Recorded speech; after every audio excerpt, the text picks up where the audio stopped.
طيب أيضا نتصفح البخاري أكثر، هذا كله في البخاري، هاي التناقضات كلها في البخاري، فكيف بغير البخاري؟ كيف بغير البخاري؟ وكل هذه الروايات عن عائشة. بعد هذه الرواية الأخيرة ب7 صفحات يذكر البخاري عن عائشة نفسها، يروي عنها: ثم إن النبي وجد من نفسه خفة فخرج بين رجلين أحدهما العباس لصلاة الظهر. دقق جيدا، ضع خطا هنا، أنه رجلان خرج يتهادى بينهما، أحدهما العباس. خرج لأي صلاة؟ تقول لصلاة الظهر. طيب، وأبو بكر يصلي بالناس، فلما رآه أبو بكر ذهب ليتأخر ليتراجع، فأومأ إليه بأن لا يتأخر. قال: أجلساني إلى جنبه. الاثنين اللذين أحدهما العباس كانا يحملان النبي صلى الله عليه وآله، قال لهما النبي: أجلساني إلى جنب أبي بكر، فأجلساه إلى جنب أبي بكر، فجعل أبو بكر يصلي وهو يأتم بصلاة النبي، والناس بصلاة أبي بكر والنبي قاعد. تؤكد ما روته في الرواية الأولى. في روايتها الثالثة هذه تؤكد ما روته في الرواية الأولى من أن النبي كان قاعدا وأبو بكر يأتم به قائما والناس تأتم بأبي بكر. وكما قلنا الأثول والأهبل يعتقد بأن مثل هذه الصلاة صلاة صحيحة. كيف تكون صلاة جماعة صحيحة الإمام قاعد ومن خلفه قيام؟ عند المخالفين إن الإمام إذا كان قاعدا يجب أن يصلي من خلفه عن قعود أيضا. فكيف تصح هذه الصلاة؟ وكيف بصلاة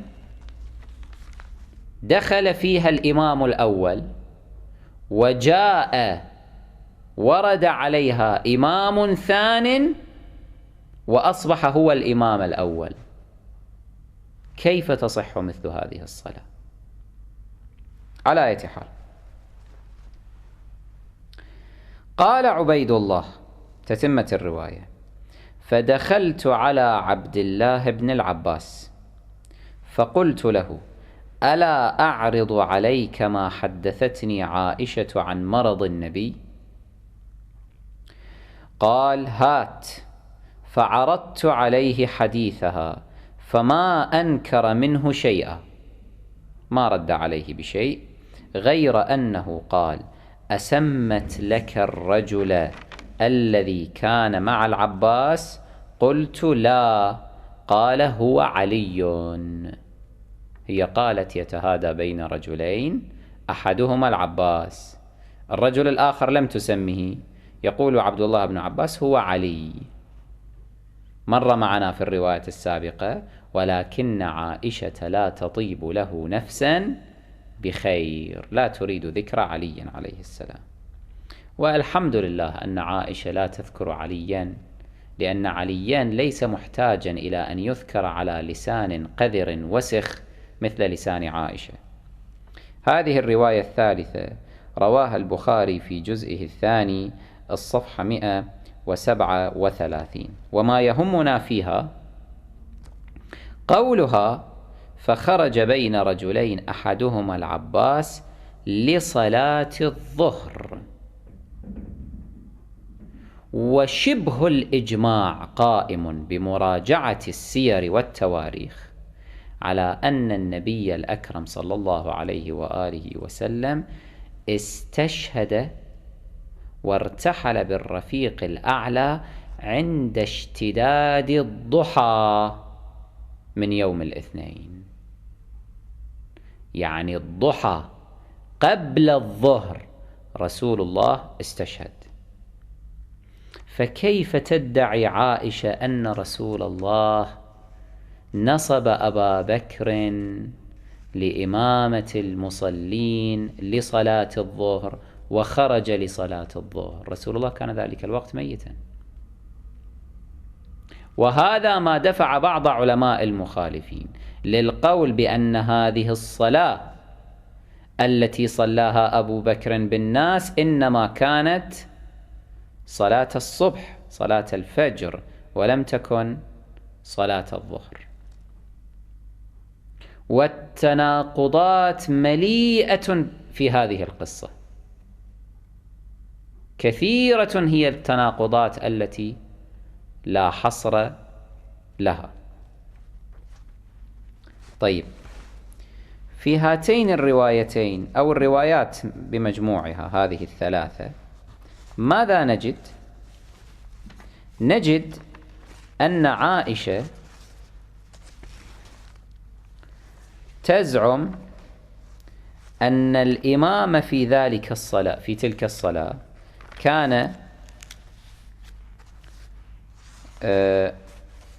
رسول الله صلى الله عليه وآله، والإمام الثاني، إمامان في صلاة واحدة، والإمام الثاني كان أباها أبو بكر، إلا أنه رسول الله إمام لشخص واحد فقط وهو أبو بكر، وأبو بكر إمام للبقية. ولكن عائشة ناقضت نفسها في هذه النقطة أيضا، فزعمت في حديث رابع أن الإمام في تلك الصلاة إنما هو أبوها، ورسول الله جاء والتحق بأبيها فكان مأموما ولم يكن إماما بتلك الكيفية العجيبة، بتلك الحالة الغريبة التي لا يعرفها الفقه الإسلامي. فماذا تروي؟ تقول كما رواه عنها أحمد بن حنبل في مسنده في الجزء السادس الصفحة 159 عن عائشة قالت: قال رسول الله في مرضه الذي مات فيه: مروا أبا بكر يصلي بالناس. قالت عائشة: إن أبا بكر رجل أسيف، متى يقوم مقامك تدركه الرقة. قال النبي صلى الله عليه وآله: إن كنا صواحب يوسف، مروا أبا بكر فليصلي بالناس. فصلى أبو بكر وصلى النبي خلفه قاعدا. لاحظتم التناقض الفاحش؟ تارة عائشة تقول إن الذين قالوا هذا رجل أسيف رقيق لم أكن أنا، غيري. في روايات أخرى تقول أنا التي قلت. طيب، التناقض الثاني تقول أنه الصلاة هذه كانت صلاة الظهر، والحال أن رسول الله عند اشتداد الضحى قد مات، استشهد صلى الله عليه وآله وسلم. التناقض الثالث تقول في روايات، في طائفة من الروايات تقول أن أبا بكر كان الإمام ورسول الله أيضا هم كان إماما، وكان رسول الله جالسا عند أبي بكر، يم أبو بكر إلى جنبه إلى جواره، وأبو بكر يصلي بصلاة النبي والناس تصلي بصلاة أبي بكر. إلا أنها جاءت في روايات أخرى وقالت ماذا؟ قالت إن رسول الله جاء وجلس وقعد خلف أبي بكر، فكان أبو بكر هو الإمام والنبي مأموما، فصلى أبو بكر وصلى النبي خلفه قاعدا. طيب، إذا سلمنا بهذه الرواية الأخيرة التي يرويها أحمد بن حنبل، فنسأل سؤالا: هل تصح مثل هذه الصلاة أصلا التي فيها تقدم على المعصوم، أي تقدم على النبي الأكرم سيد المعصومين على الإطلاق صلى الله عليه وآله وسلم؟ هل يمكن أن نعتقد بهذا؟ هل يمكن أن يحكم فقيه واحد مسلم بأنه يجوز لأحد أن يتقدم على رسول الله إماما؟ هل هذا ممكن؟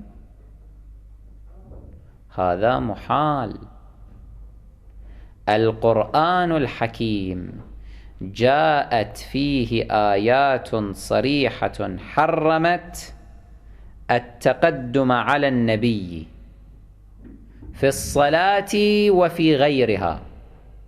ما معنى التقدم على النبي؟ يعني إنسان يأتي أمام رسول الله صلى الله عليه وآله ويعطيه ظهره، هذا يسمى تقدم، هذا حرام. وتشتد حرمته في الصلاة، لا يجوز لأحد أن يؤم رسول الله، أن يصبح إماما على رسول الله صلى الله عليه وآله. فقول عائشة أن أبا بكر كان إمام رسول الله في تلك الصلاة، هذا ينسف، يعني يجعل تلك الصلاة باطلة من رأس، من أساسها. قال الله تبارك وتعالى في سورة الحجرات: يا أيها الذين آمنوا لا تقدموا بين يدي الله ورسوله واتقوا الله إن الله سميع عليم. لما جاء علماء المخالفين وفسروا هذه الآية الكريمة، ذكروا أنها تعني من جملة ما تعنيه حرمة أن يؤم أحد رسول الله، لأن في ذلك تقدما عليه.